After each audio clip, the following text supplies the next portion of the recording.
Okay, assertion reasoning. Assertion है कि poverty level declines with the rise in agricultural output. Reason यह है, agriculture income have declined due to wide fluctuations in climatic condition. Assertion मतलब एक statement है। Statement बोल रहा है कि जो पॉवर्टी लेवल, वो गरीबी कम होगा, एग्रीकल्चर आउटपुट बढ़ेगा, ठीक है ना। लेकिन रीजनिंग ये दे रहा है कि agriculture income have declined climatic conditions के फ्लक्चुएशन की वजह से। क्या लगता है?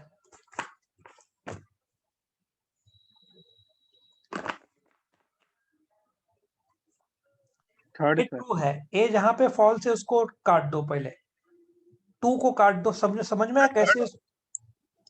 थर्ड। एक मिनट, हाँ। इसको अटेम्प्ट करने के लिए पहले तो इसको रिवर्स साइकोलॉजी, इसको काट दो। आर इज फॉल्स, ये भी गलत है। सो अभी दोनों में से ए एंड आर ट्रू, दोनों करेक्ट है। बट ए का ये जो है थर्ड, ये थर्ड ज्यादा करेक्ट दिख रहा है। समझ में आया? ये भी, इसमें R is not the correct explanation of A, third ज्यादा करेक्ट दिख रहा है। सबको समझ में आया थर्ड? कि यस ए सर। और आर दोनों ट्रू है। कि ए बोलता है कि एग्रीकल्चर आउटपुट से गरीबी कम होगा, मतलब इनकम बढ़ेगा, सीधा लॉजिक है। लेकिन एग्रीकल्चर इनकम भी कम हो रहा है क्योंकि क्लाइमेटिक कंडीशन फ्लक्चुएट, तो थर्ड करेक्ट दिखता है। सेकंड नंबर में आओ। Urban poverty is attributed mainly to spillover effect of migration among the rural poor। ये तो बहुत इजी है।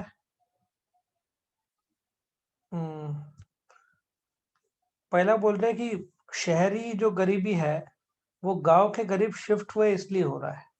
और दूसरा रीजन दिया जा रहा है पुअर गांव का इंफ्रास्ट्रक्चर, ऑल्टरनेटिव जॉब्स का कारण है फोर्स माइग्रेशन। अगेन ये दोनों तो लागू नहीं होता क्योंकि आर इज फॉल्स, आर भी ट्रू है, और ए इज फॉल्स, ये भी गलत है। सो ए और बी दोनों गलत है। क्योंकि देखा जाए तो ए और बी दोनों सही है। मुझे क्या चाहिए? ए भी ट्रू चाहिए, ये भी चाहिए। वापिस से थर्ड ही दिखता है मुझे आंसर। पहला कारण बोलता है माइग्रेशन हुआ है, और माइग्रेशन का कारण है अल्टरनेटिव जॉब्स, पुअर इंफ्रास्ट्रक्चर के वजह से फोर्स माइग्रेशन। सो थर्ड दिखता है। लॉजिक समझ में आया कि शहरी लोग, गांव के लोग शहर में शिफ्ट हुए हैं क्योंकि गांव में जॉब्स नहीं है, क्योंकि इंफ्रास्ट्रक्चर की कमी है, अल्टरनेटिव जॉब्स की कमी। सो सेकंड जो है उसमें दोनों ट्रू है, और R is the correct explanation of A. A में बोल रहे हैं कि माइग्रेशन के हिसाब से जॉब गया है, लेकिन माइग्रेशन क्यों हुआ है वो आर में बताया हुआ है। क्या लॉजिक सबको समझ में आया? Yes sir.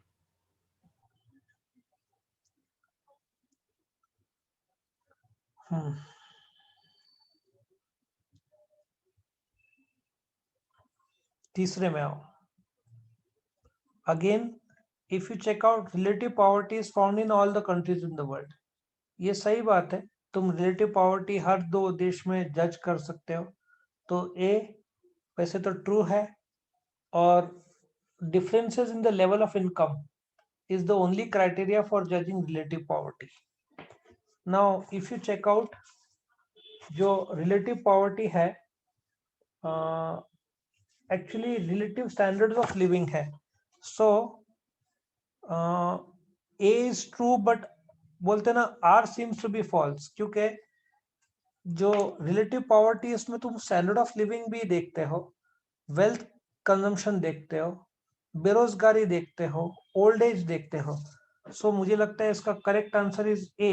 A is true but R is false, क्योंकि रिलेटिव पॉवर्टी में इनकम ही एक क्राइटेरिया नहीं है। तुम बेरोजगारी भी एक क्राइटेरिया है, स्टैंडर्ड ऑफ लिविंग एक क्राइटेरिया है, ठीक है ना, वेल्थ क्राइटेरिया है, इनकम। अब तुम बोलोगे इनकम और वेल्थ में क्या फर्क है? तुम्हारे पास खुद का घर में तुम रहते हो, तुम्हारे पास एक और घर है वो भाड़े पे दिया, उससे इनकम आ रहा है, लेकिन दूसरा घर तुम्हारा वेल्थ है। आया समझ में?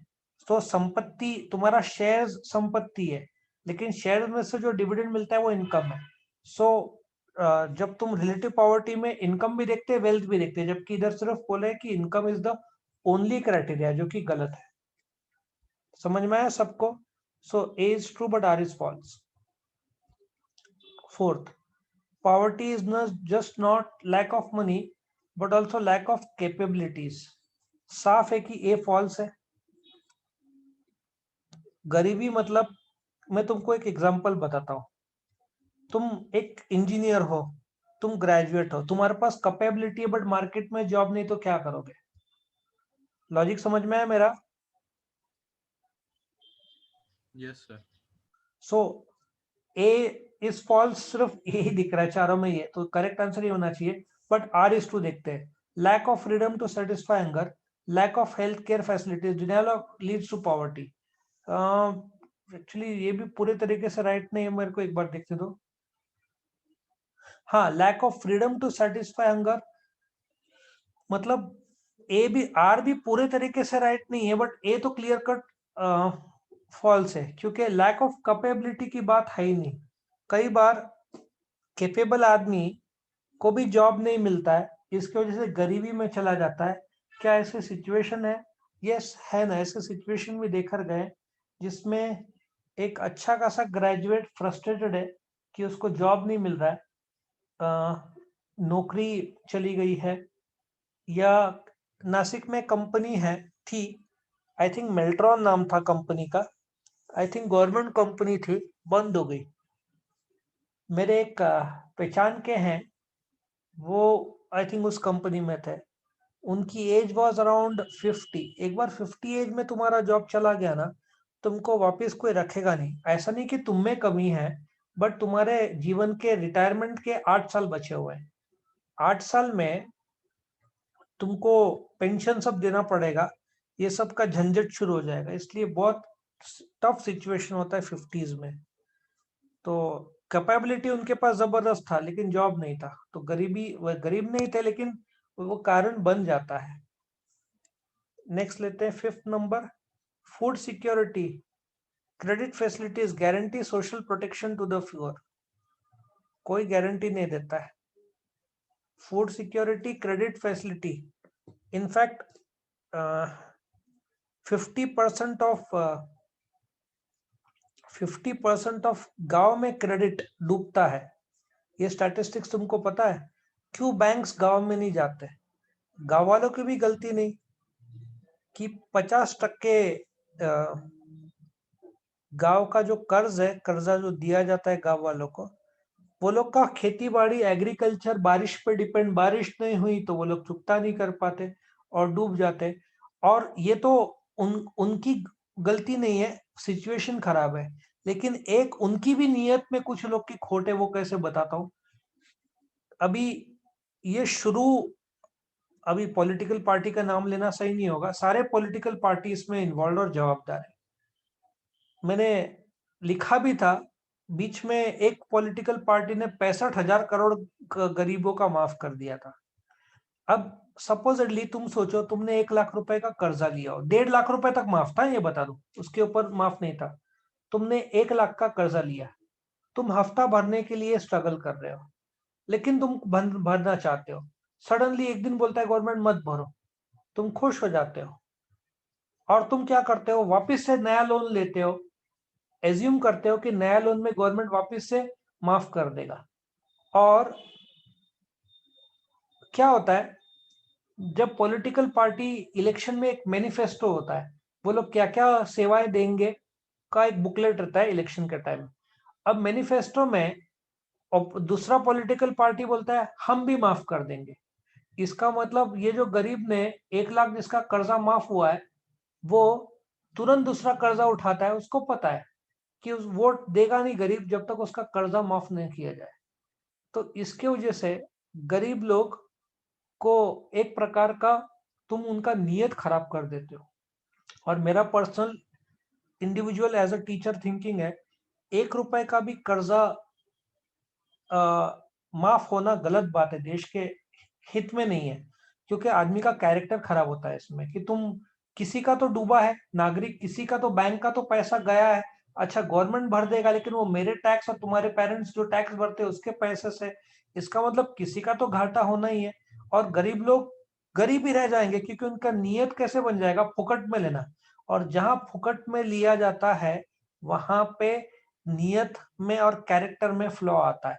इसलिए फिर गरीब लोग लेते जाते कर्जा, नोइंग गवर्नमेंट माफ कर देगा। और ऐसा वक्त आता है कि गवर्नमेंट को इलेक्शन जीतने के लिए कर्जा माफ करना ही पड़ता है। ये कांग्रेस भी जवाबदार है और बीजेपी भी जवाबदार है ये गलत एटीट्यूड लोगों में आने का। दोनों पार्टी ने ऐसे किए हैं काम। सो पॉवर्टी, लैक ऑफ मनी नहीं, क्रेडिट फैसिलिटी देना तो बहुत बुरी बात है। उधारी दो, लेकिन जितना जरूरी है उतना दो। उस जरूरत से ज्यादा उधारी दोगे ना, लोग फिर सॉरी बट दारू पीना ये सब शुरू कर देंगे उस पैसे से। ये फैक्ट है। और जरूरत से ज्यादा जितना जरूरत है ना उनको पैसा, वो कर्जा दो ना खेती बाड़ी के लिए, और क्या बोलते हैं, ट्रैक्टर के लिए, ये सब पैसा दो। लेकिन इफ उसके ऊपर कुछ भी दिया जाए, वो खुद सक्षम है, उनको बोलते हैं ना इंडिपेंडेंट बनाना जरूरी गवर्नमेंट है। पॉवर्टी पैसों की कमी नहीं बोलते, ये तो हो गया ना। फूड सिक्योरिटी, क्रेडिट फैसिलिटी से सोशल प्रोटेक्शन टू पुअर नहीं मिलता है। सोशल प्रोटेक्शन टू पुअर उसको हॉस्पिटल से भी मिलता है। उसको देखो, फूड सिक्योरिटी से आदमी आलस हो जाएगा, मेरा मानना है। तुम उसको फूड सिक्योरिटी दे रहे हो ना, वो थोड़ा आलसी हो जाएगा, चलो काम नहीं करना। इसलिए गरीब लोग जहाँ पे अन्नदान होता है ना, मैं मानता हूँ श्रेष्ठ दान अन्नदान है। लेकिन कुछ लोग फिर क्या हो जाता है पता है, कुछ आदमी लोग का एटीट्यूड, फुकट का खाना मिल रहा है ना, मैं क्यों काम करूं। आदमी तो रोटी कपड़ा के लिए काम करता है, रोटी तो यहाँ से मिल रहा है, कपड़ा तो ऑलरेडी है, फिर मैं काय को काम करूं। एक बार मुझे एक सलीम चाय में एक आदमी, यंग आदमी था, भीख मांग रहा था। मैंने उसको पूछा कि भाई तुम इतने यंग हो, तुम भीख भीख क्यों मांगते, काम क्यों नहीं करते। वो उसने मुझे क्या जवाब दिया, उसने बोला भीख मांगने से ज्यादा कमाई होता है। अब सोचो, अ, समझ में आया क्या एटीट्यूड था आदमी का। भीख मांगने से ज्यादा कमाई होता है, मतलब सवेरे शुरू करेगा वो 8 बजे, रात को 8 बजे तक 300 350 रुपया तो मिल ही जाएगा उसको। कुछ लोग 1 रुपया, कुछ लोग 10 रुपया ऐसे देते रहेंगे। तो काय को मेहनत करेगा वो, भीख मांगने में क्या है, बस उसको वॉक करना है और हाथ फैलाना है। मैं अपमान नहीं कर रहा हूँ गरीब लोगों का, मैं सिर्फ बोल रहा हूँ कि अन्नदान जो है उससे कभी कभार ऐसे सिचुएशन हो सकता है जिससे कोई आदमी जो मेहनत कर सकता है लेकिन फ्री में खाना मिल रहा है ना, वो आलसी हो जाए। ऐसा सिचुएशन पैदा हो सकता है। जैसे यदि न्यूज आ गया तुमको एग्जाम मई में है मार्च के बजाय, तो तुम पढ़ाई डिले कर दोगे। ह्यूमन टेंडेंसी है, तुम पढ़ाई जैसे डिले करोगे वैसे आदमी भी काम नहीं करेगा। ये सब होता है इसमें। सो ये तो फॉल्स है। Leakages in the administrative system perpetuates poverty. Administrative system से इतना फर्क नहीं पड़ता। सो मेरे ख्याल से तो दोनों ही फॉल्स दिखते हैं मुझे। लेकिन अभी आंसर इनका ये नहीं है, तो ऐसा इसको ये दे देना answer, A is false but B is true. हाँ आदित्य, क्या पूछना है। सर नासिक गवर्नमेंट ने मतलब कुछ मतलब उन लोगों ने देखते हैं ना, मतलब गरीब लोग फ्री के मतलब कुछ काम नहीं करते और पैसा कमाते, तो उनने गरीब लोगों के लिए वो देखो ना, अपने मतलब सिग्नल पे वो गुब्बारे बेचते हैं ना, वो लाइट वाले। हाँ हाँ, तो वो मतलब वो गवर्नमेंट के लिए क्या एनजीओ ला के देते हैं उनको, मतलब बोलते हैं कि आप अपने मेहनत के पैसे कमाते हैं, इसलिए वो उनको वो गुब्बारे ला के देते हैं। वो तो बहुत अच्छा न्यूज है देश के लिए, क्योंकि यदि भीख नहीं मांग के बेच के कमा, लेकिन उसमें एक बहुत बड़ा ड्रॉबैक है। कल मैं कोई सिग्नल में था और जस्ट ग्रीन लाइट होने को कुछ 10-15 सेकंड था, तभी मैंने एक बच्चा देखा। वो बच्चा 5 और 8 साल के बीच में था, मेरे को लगता है उसकी उम्र 6-7 साल की थी।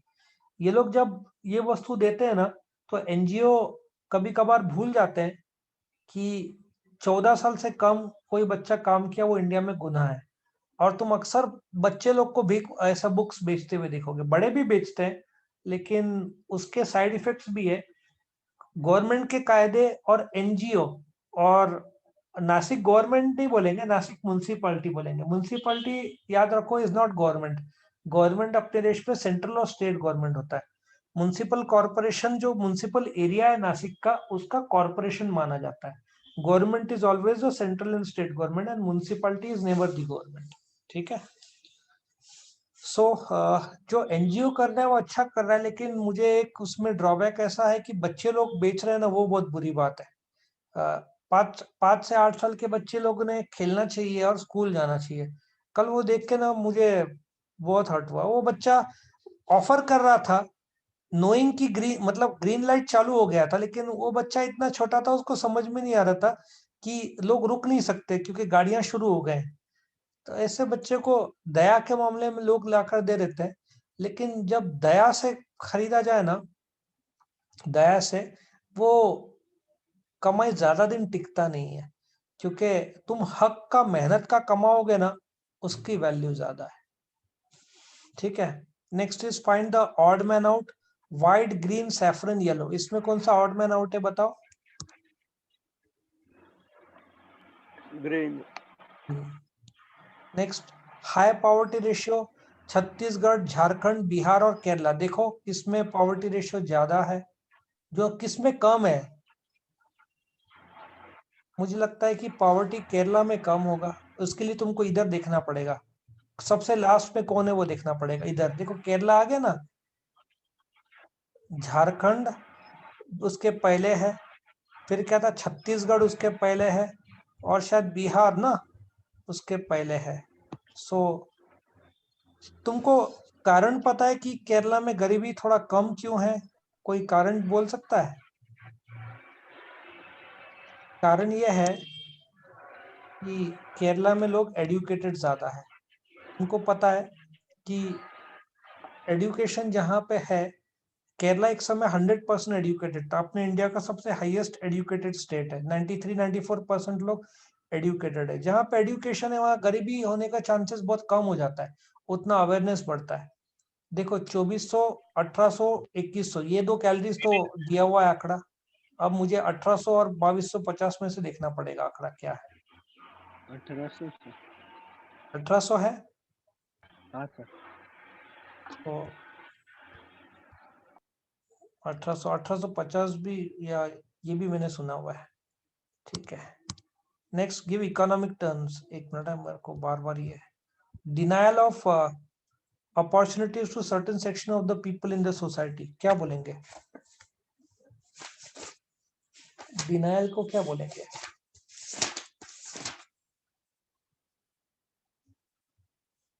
सोशल एक्सक्लूजन बोलेंगे उसको। Deprivation of opportunity to certain section of the media को सोशल एक्सक्लूजन बोलेंगे। एक बार पेन ठीक से लिख नहीं रहा। Social exclusion. नेक्स्ट क्या है? Concept of poverty that covers material and non material dimensions, वो कौन सा है?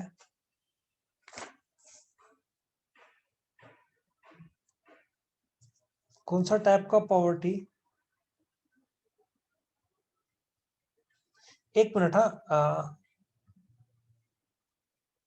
सेक्शन ऑफ द पीपल, ये वैसे डिनायल ऑफ अपॉर्चुनिटीज, इसको पॉवर्टी भी बोल सकते हैं। सोशल एक्सक्लूजन से ज्यादा पॉवर्टी लिख देना, वो ज्यादा करेक्ट आंसर है। नेक्स्ट क्या था? Concept of poverty that covers. बोलो इसमें कौन सा पॉवर्टी आएगा, रूरल क्या अर्बन? कौन सा पॉवर्टी आएगा?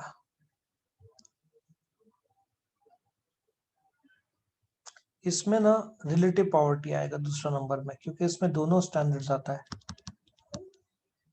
और एब्सोल्यूट तो फूड, क्लोथिंग, शेल्टर की बात करता है।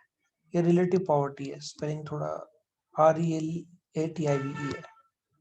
Next, poverty judged on the basis of relative standard of living, that is relative poverty.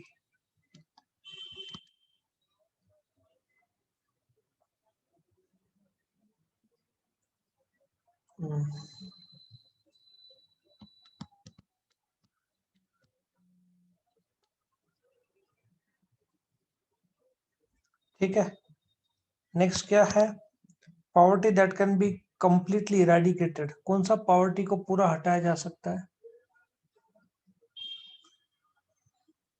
Absolute poverty को पूरा हटाया जा सकता है। रोटी कपड़ा मकान की कमी है ना, वो तुम हटा सकते हो, absolute poverty. Threshold expenditure needed to satisfy basic human needs at socially acceptable levels।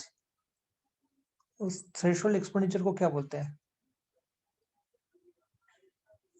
Poverty line,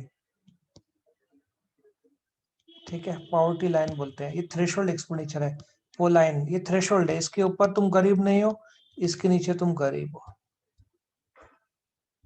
चलो नेक्स्ट में आओ। Bubban's identify and explain the concepts from the given illustration। Bubban's daughter had to be hospitalized due to weaknesses caused by undernourishment or lack of minimum calorie requirement in the intake of food। कौन सा poverty बोलोगे? ये बहुत है, गांव में सब बहुत होता है। एब्सोल्यूट पॉवर्टी, कैलोरी नहीं मिल रहा है ना उसको, तो एब्सोल्यूट पॉवर्टी आएगा। Dhananjay is a wealthy landlord, but his annual income is relatively less in comparison to his entrepreneur Rao Bahadur। ये कौन सा है पॉवर्टी, बताओ? ये कौन सा पॉवर्टी है? कंपैरिजन हुआ ना, तो कौन सा होगा? Relative poverty. Relative poverty. Third में आओ। Urmi's family live in a situation where they are not able to fulfill even the basic needs of life such as food, clothing and shelter। कौन सा टाइप का poverty है हुआ? सिर्फ poverty भी, उसमें भी एब्सोल्यूट पॉवर्टी है ये। Sanjay's family receives food grams on the basis of yellow जो है राशन कार्ड।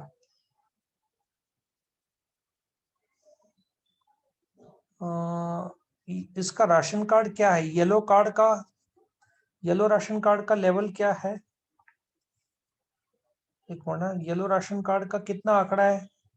कोई कोई बोल सकता है? येलो राशन कार्ड वो राशन कार्ड है जिसका आमदनी 15,000 to 1 लाख है, ठीक है, साल का।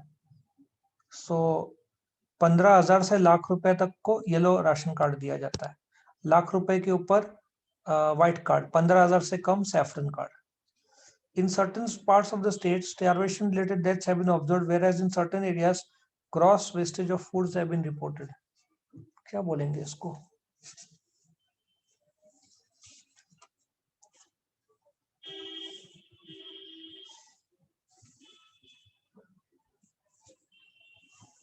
इसको हम कैसे डिफाइन करेंगे?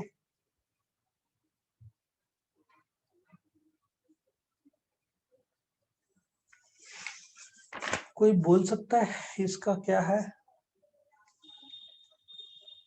In certain parts, certain starvation related have been observed। Absolute poverty।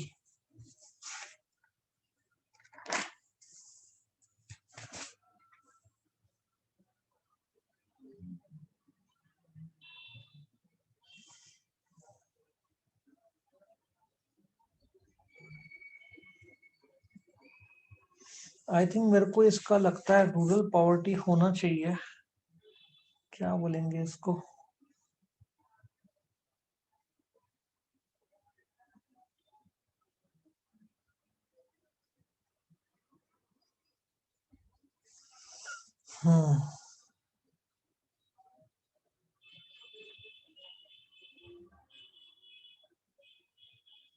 हाँ, कंपैरिजन है ना, दो स्टेट हुआ, रिलेटिव पॉवर्टी हुआ ये। दो स्टेट का situation, relative poverty, relative poverty, ठीक है। लास्ट का, state with reason whether you agree or not agree. Population control is the only measure to eradicate poverty.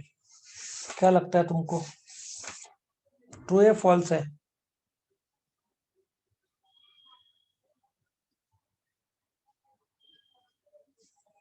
बोलो। Sir, disagree. डिसएग्री, क्यों? The other methods to control to measure या eradicate poverty are agriculture, rural industrialization, PDS जो आज अपन ने lecture देखा वो सब है ना, वो भी तो सब कारण हो सकते हैं. Next, relative poverty is universal in nature.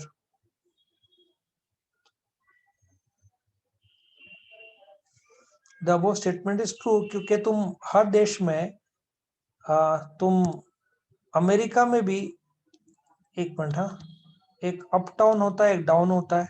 अपने इधर भी कॉलेज रोड है और गरीब भी झोपड़पट्टी वाले एरियाज है. सो हर एरिया में तुमको कंपैरिजन मिलना है, ठीक है ना. Again regional imbalance is the only cause of poverty. The above statement is false because lack of education, ठीक है ना, देन स्किल की कमी, बहुत सारे कारण है जिसके हिसाब से large number of population are also the reasons for the cause of poverty. So ये लास्ट का इज डिसएग्री. डिसएग्री या फॉल्स मत बोलो, डिसएग्री बोलो. ट्रू के बजाय एग्री बोल देना,